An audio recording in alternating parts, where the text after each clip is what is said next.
Our scripture lesson today is from the prophet Isaiah chapter 40, verses 1 through 11. Let's listen for God's word. Comfort, O comfort my people, says your God. Speak tenderly to Jerusalem and cry to her that she has served her term, that her penalty is paid, that she has received from the Lord's hand double for all her sins. A voice cries out, in the wilderness, prepare the way of the Lord. Make straight in the desert a highway for our God. Every valley shall be lifted up, and every mountain and hill be made low. The uneven ground shall become level, and the rough places a plain. Then the glory of the Lord shall be revealed, and all people shall see it together, for the mouth of the Lord has spoken. A voice says, cry out. And I say, what shall I cry? All people are grass. Their constancy is like the flower of the field. The grass withers, the flower fades. When the breath of the Lord blows upon it, surely the people are grass. The grass withers, the flower fades, but the word of our God will stand forever. Amen. Get you up to a high mountain, O Zion, herald of good tidings. Lift up your voice with strength, O Jerusalem, herald of good tidings. Lift it up. Do not fear.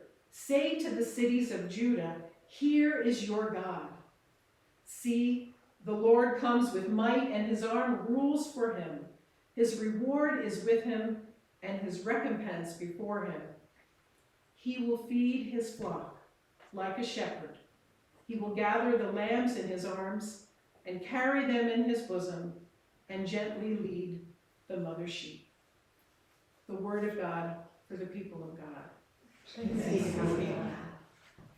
Now I invite up my dear friend, Bonnie Kearns, to come and share with us all that she has gone through in this wonderful trip to Mozambique. As long as I don't lose my skirt on the way there. Well, would you like this music stand, Bonnie, or you want to speak from here? Music stand. Okay, excellent.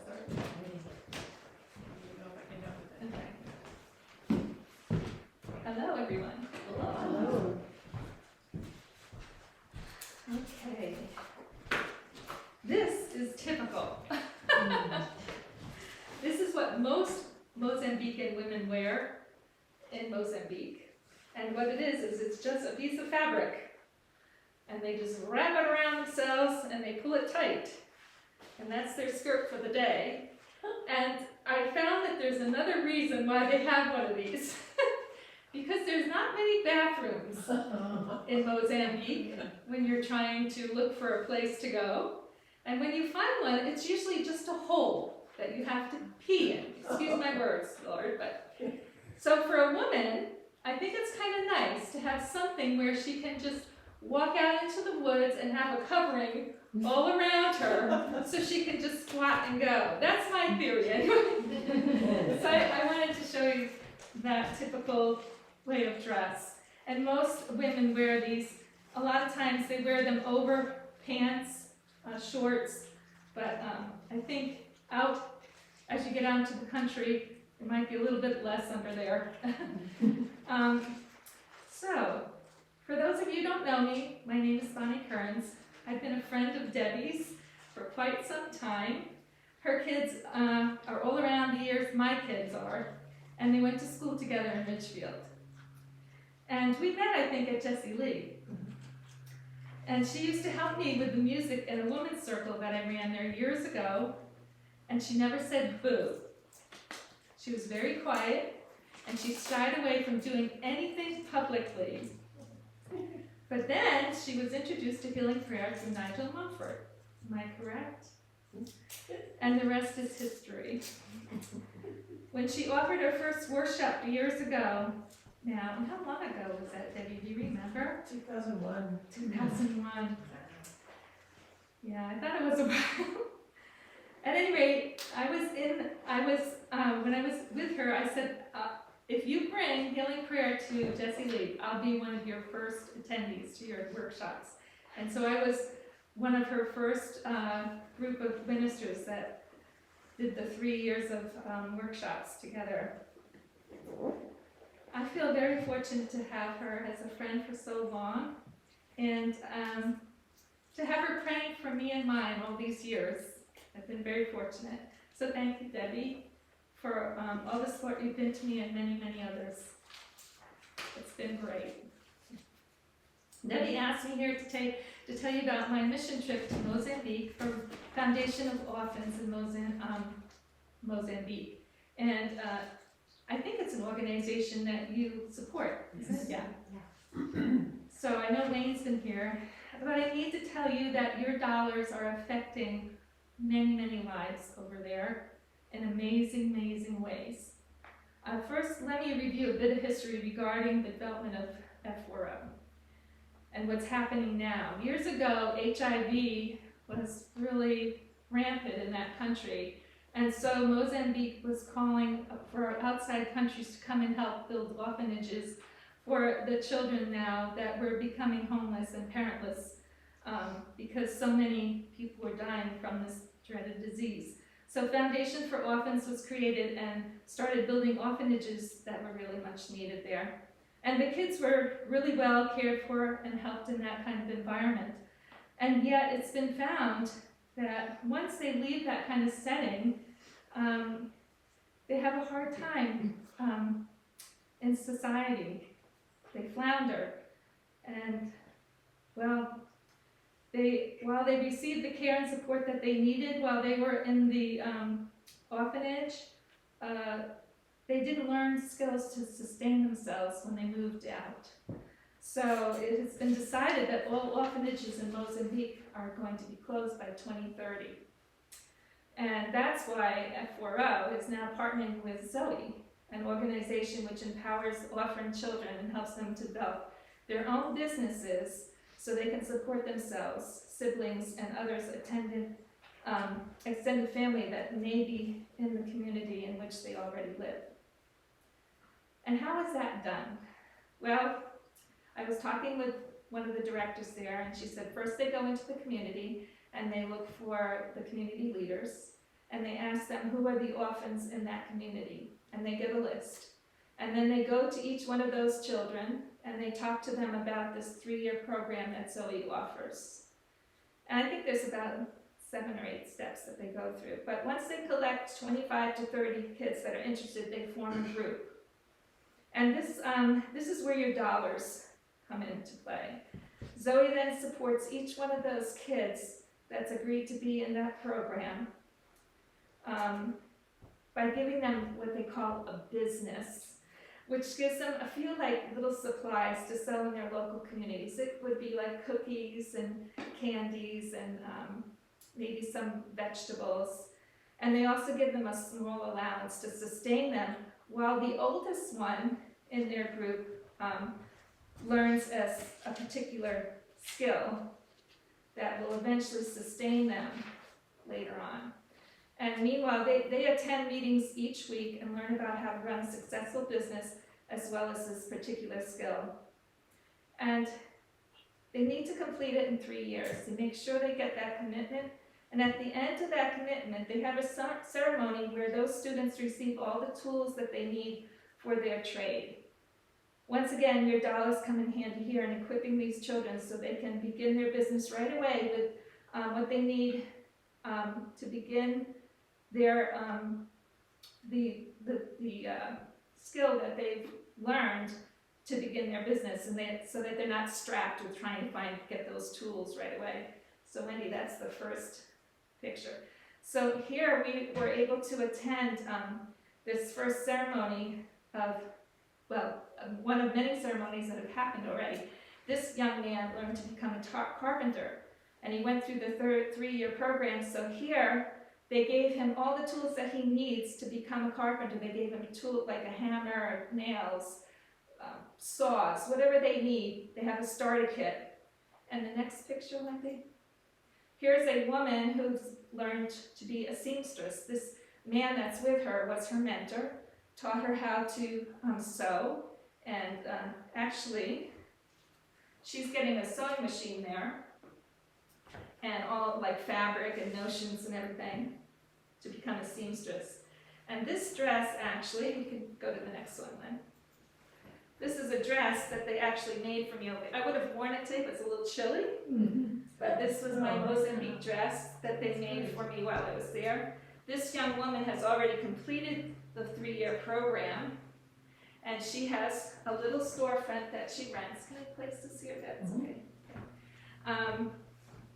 And, oops, can you go back a little bit?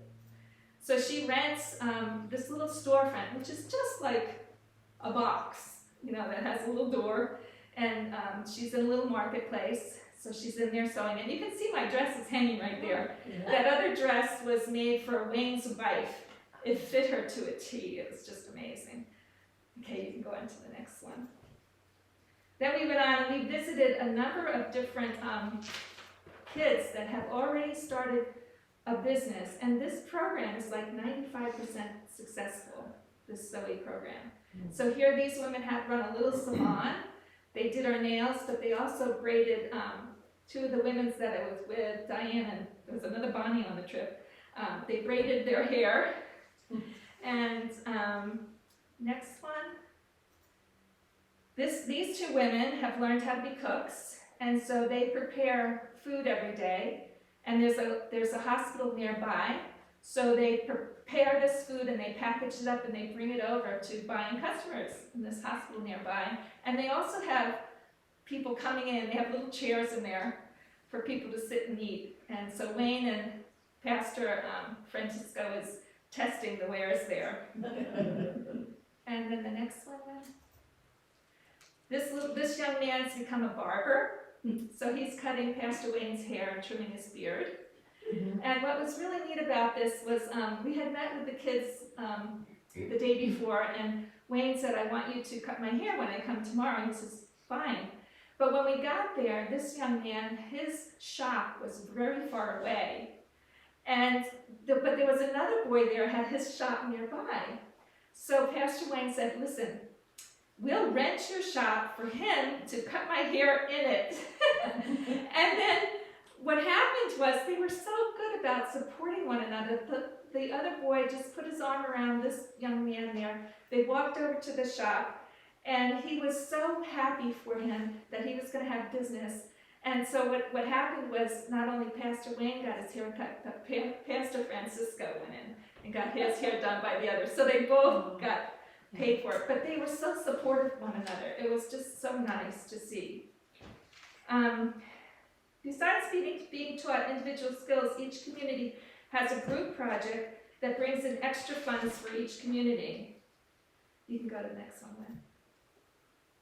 So here you see, this is a whole group of kids, and I have to say to you that the community, it's 25 kids that are learning a skill, but that community really represents anywhere from 60 to 100 people, because those kids have siblings that are underneath them.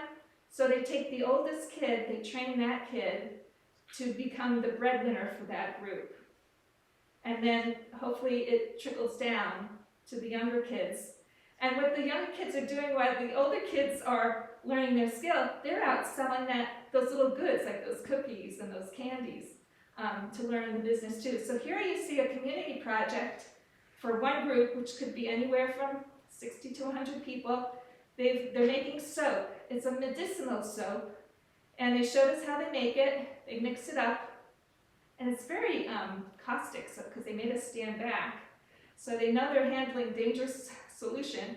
They pour it into these cups, and then it has to sit for 30 days for it to dry out. But they've figured it out. They've got a bunch already made, and they're making for the next. And so they sold that soap to us. Now, they're getting smart about being businessmen, because they saw us as Americans coming in. They raised their price. They did. We heard what it was, and then they upped it when they knew it was us that were buying it. So I have to give them a lot of credit. So every community is given a right to decide what these group funds will be used for when they're collected. And it was decided that some families needed housing, so they saved the money to build families' homes. So here's one house that these kids, having known what it's like to live on the streets have no food, and they elected to save that money to build homes for people in their group that needed housing. And we got to dedicate 4 homes when we were there. And next, you can see me there, I'm blessing. I got to bless 4 homes with oil, and we prayed outside of them and everything. It was just really a very special moment for so many. And then they were so happy, they were dancing around, and they would offer us bananas as a token of thank you. Okay, let's see. We had Oh, and I just want to tell you about one of the homes that was dedicated was for a grandmother who had been pulled out of the rubble of her home, which had been destroyed by a cyclone back in 2019. She had been living under a tarp held up by poles since that time. And so now she and her grandkids have one of these homes to stay in. And the homes were only made up of 2 small rooms and a bathroom with a toilet that you could sit on, but no running water. So they bring the water in to flush those, has no kitchen, no electricity, not a home that we would consider here as a home, nothing like what we would have. But praise God for these kids, for having that empathy to care for their community and make these homes for these people. These kids don't have much, but each group met us with singing and gave testimonies of what their lives were before and how the program has affected them. Through the partnering of Zoe, F4O is now able to help even more kids since it costs less to support them in their communities than in an orphanage. One group, which is made up of about 25 to 30 older kids, learning a skill, plus their siblings, and sometimes an extended family member, as a grandmother, as I mentioned, and I also said could be anywhere from 60 to 100 kids. It costs $9,000 a year to support one F4O Zoe Empowers group, much less than running an orphanage for 1 year. It costs F4O $1,000 per child a year. So in the case of Dando House, that orphanage had 35 kids. It costs $35,000 a year to run that. So 3-year program for F4O Zoe Empowers group costs $27,000, less than it costs to run the orphanage for 1 year. And it reaches more people as well. So by partnering with Zoe, F4O will now be able to take on and care for 1.5 groups for 3 years with the same amount of money, which will be affecting the lives of anywhere from 90 to 150 kids or people. That's quite a difference regarding that outreach. 35 kids for 1 year versus 60 to 100. I asked Wayne how many kids they have reached already and how many they hope to reach within the near future. And this is what Wayne said. He said, we began with 746 kids in October of 2022. We added an estimated of 1,000 this past October. We'll receive an exact number of how many may join in October in the near future. We plan to add another 1,500 to 2,000 in 2024. Not sure exactly yet how many that will be, but if you go with the 1,500 number, by the end of 2024, they'll have anywhere from 3,246 to 3,750 kids. That's quite a difference. That's great. And again, the success rate for this Zoe Empowered group is 95%. So the next question or answer you might want to know is what's happening to Dando House, which is one of the orphanages or the other orphanages that were created, which is no longer going to be an orphanage in 2030. Well, that was part of our mission. Dando House, and you can go to the next picture now, Wendy. Here's a picture of Dando House. That long building, you see there, the first area is a little learning center. The second area or door is where they eat their meals, and the third area is called the mommy's sitting room. the mommies are the people who come and cook for the kids every day. And it's amazing how they cook for these kids. But here you can see the kids when we arrive, they're all on the outside singing. That's just a small picture of some of them. So, Dondo House, which had about 35 kids originally, now has 22. They've been working to find extended family for the kids there so they can put them back into a community setting, a normal community life with a family. As they do so, they are committing to supplement the families with some dollars each month to accommodate these children since they could not afford to take them in otherwise. So another place where some of your money is going is to help supplement these families now that we're putting them back into. Then it's hoped that they will at some point learn a skill either through those family members or a nearby Zoe group that might be in that area. Another 10 children will move out soon, leaving a few kids whom they could find no family connection. So those children will remain at Dondo House with some mentors and aides and their families to create a self-sustaining community there. So that was part of our job. So what I just talked about was some of the technical issues and the background of the information. Now I'm going to talk to you about how I was affected by the experience and the emotions that it invoked in me. When I think of Mozambique, the verse Esther that Sandra talked about last time she was here and gave a talk came to my mind as well. And I think I have that on there. Wendy, can you put it up? Oh, sure, sorry. It's okay.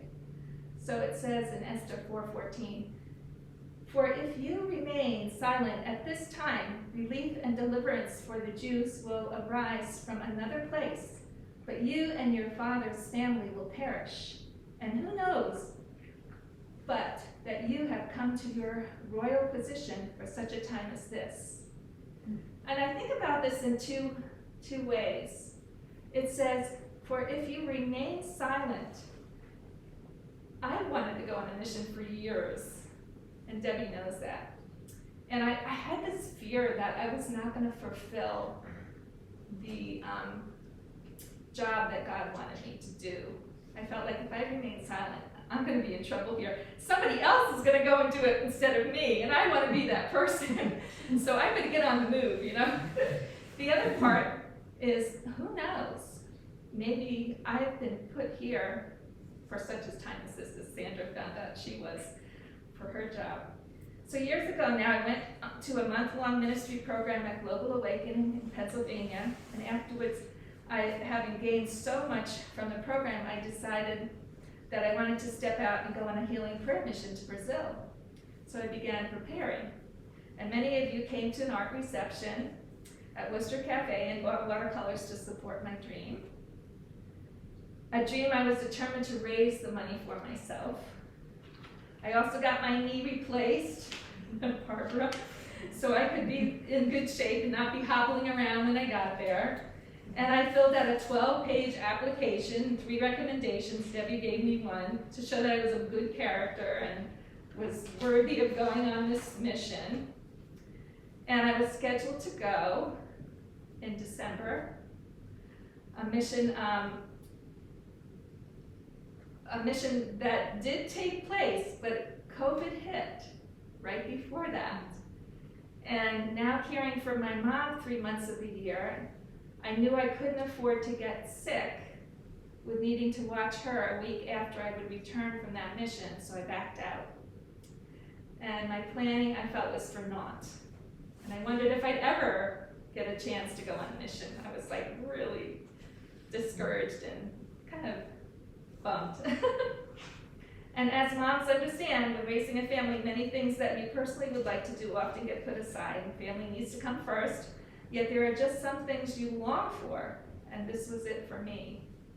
I think God put in me the desire to do something more, something that would be fulfilling for me personally, and that something would come from only serving others, not just my family. And I believe many have a God-given desire to make this world a better place, where we can all live an abundant life. And I don't mean one just where we fill up with, possessions that we collect in order to make our lives easier, but one that's filled with love and support what's necessary to be happy and at peace. And I had this ache, and I just wondered if it would ever be soothed. I began a few years ago donating to F4O, and then I heard Wayne say at one meeting he was going to go to Mozambique in October of this year. And I started wondering, it wouldn't be feasible for me to go on this. Then I heard a Christian song, which basically said, there's no time for the present to step out. At least that's the gist of it. And then the thought said, I'm not getting any younger here.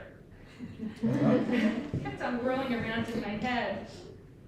Then knowing how much I desired to go on a mission, even my husband said, you could go on that mission with Wayne. You should think about that. Now I think, is this getting fishy? Is he really going to make this work for me? I don't know. Everything started to fall into place. So, having gone and come back, this is on our way there. We had 3 flights over, an 8-hour layover in Lisbon, which was kind of nice because we got off and looked around a little bit. Got back in through security in time. The next one then. And this was our group. The first person is Bonnie. She's from Texas. Gilbert was from New Zealand. He was the film director for the trip because he was making a documentary while we were there. Diane was from Massachusetts. Then you have Pastor Wayne and his wife Maureen, and then me. They called me Bon, so we wouldn't get mixed up between Bonnie and Bonnie. So I was Bon the whole trip. And now that I've come back, I believe God handpicked me and the others for this particular time, as he did for Esther in chapter 14. As some of you may know, I was a home economics teacher, a family and consumer science teacher. This subject area is not really revered as other academic areas in high school.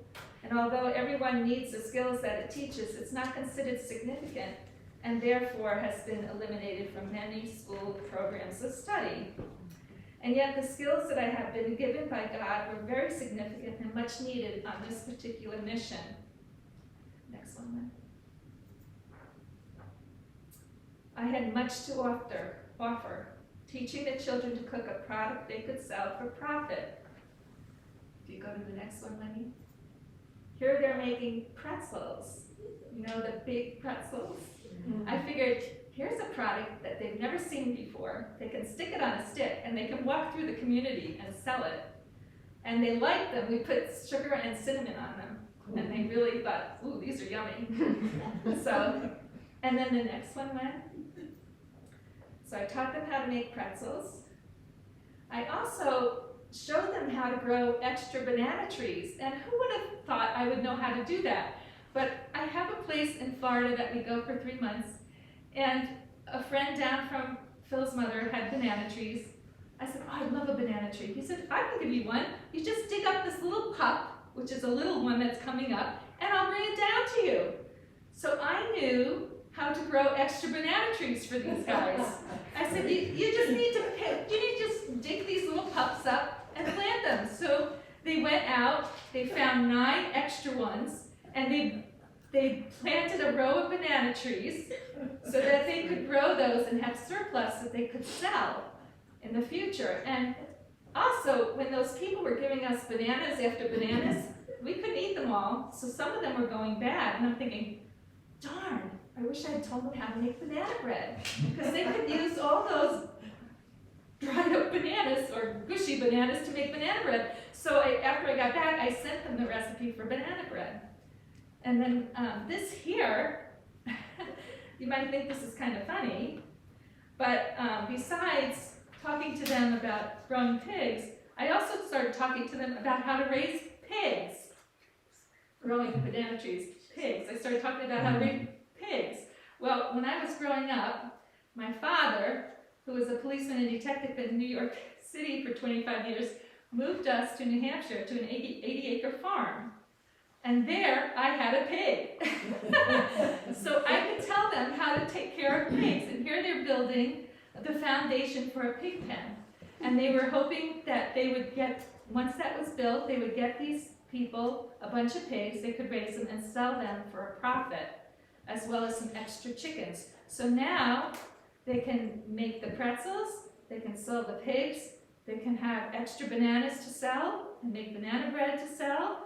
And they could even have a little restaurant there, because if they only have 5 or 6 kids left, they can use that area that they dined in to have a little restaurant. There's a hospital right across the street, so they could have people come and buy food there. So that is our hope, that this Dando orphanage will become self-sustaining for the remaining kids that will be there, as well as other families that will come in and support them. So that was part of our mission. This was the first time in my life that I felt that my gifts and talents were significantly needed. And I thank God now for helping me see that He created me specifically for that very important reason, as I know He has each of you. Our purpose here on this earth is to love and serve one another. We are God's family, and that's His intention for us. When He puts a thought in your head to go, then go. Whether it be taking steps to send funds or resources to those in need, sitting with someone in their last hour, praying with another over a concern, bringing a nourishing meal, putting together a gift box to provide some joy, fortifying a home, sending a card, and yes, going on a mission to help young orphans sustain the life that God has given them. Go find what God is calling you to do. Do what you're able and feel fulfilled. For God has given you gifts and talents for that reason, for a time such as this. And I have often wondered, why am I here? At this point in time, why am I even here in America? He could have put me anywhere. You know, He's put me here in this place, and He's blessed me, and He's blessed all of you. And I think it's because He wants us to bless others through what He's given us. So I've realized that we're all here for this particular time, for such a time as this, as Esther says. And God has created each of us with our varying gifts and talents so that we can be a blessing to others through them. Your task is different than mine. Sandra's, Allison's, everybody, Wendy's. Everybody has different talents and gifts, but we're here now for a purpose. It's just as valued by those who will be encouraged or brought you to serve. You know, Pastor Wayne, the founder and director of F4O, has stepped out into the world on a larger scale to help the orphan child. Someone God has commanded us to care for in the Bible many, many times. You can go to the next one, Lenny. Within our group that traveled to Mozambique, we had a young man whose name was Gilbert, and he was there to create a documentary about all we were doing there. Hopefully it will become available soon. I believe the title will be something like Lions of Mozambique. You can go to the next one, which is to represent the orphan child, strong and courageous. Because of this, we were able to take R&R by going on a safari, which of course was amazing. I want to show you a particular clip from our time in Gorongosa Safari Park. But also I want you to listen to what I'm saying during the video, because it's actually more important than the video itself. Can you run that video? So if you notice what happened there, it's okay.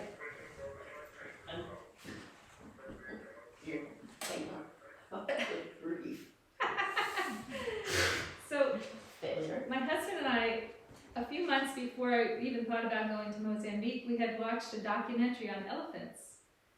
And I found out during that documentary that the mommies and the aunties, when there's a young elephant born, they all surround that elephant and they protect that little baby, and they did exactly that. The baby came running out, and then all the mommies and the aunties that came around, and they put the baby in the middle, and they surrounded him, and they kept on looking because they wanted to make sure we weren't going to be a threat.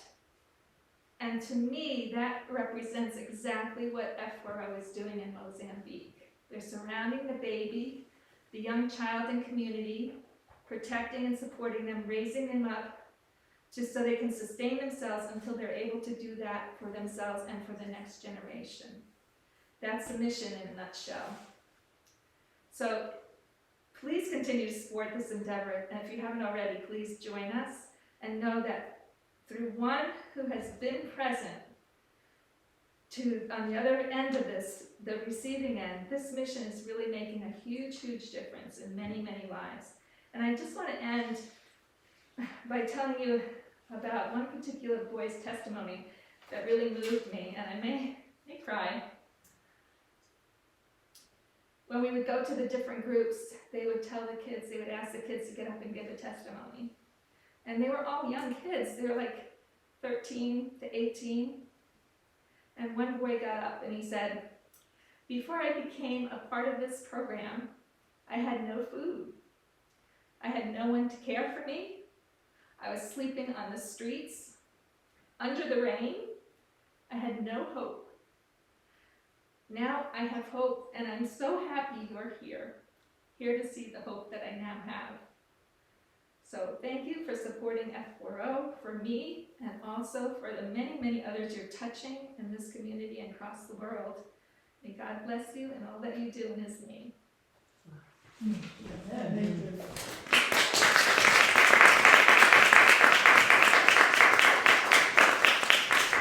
Thank you for that, Barb. We can tell it meant a lot to you, and it means a lot to us too. Thank you for sharing.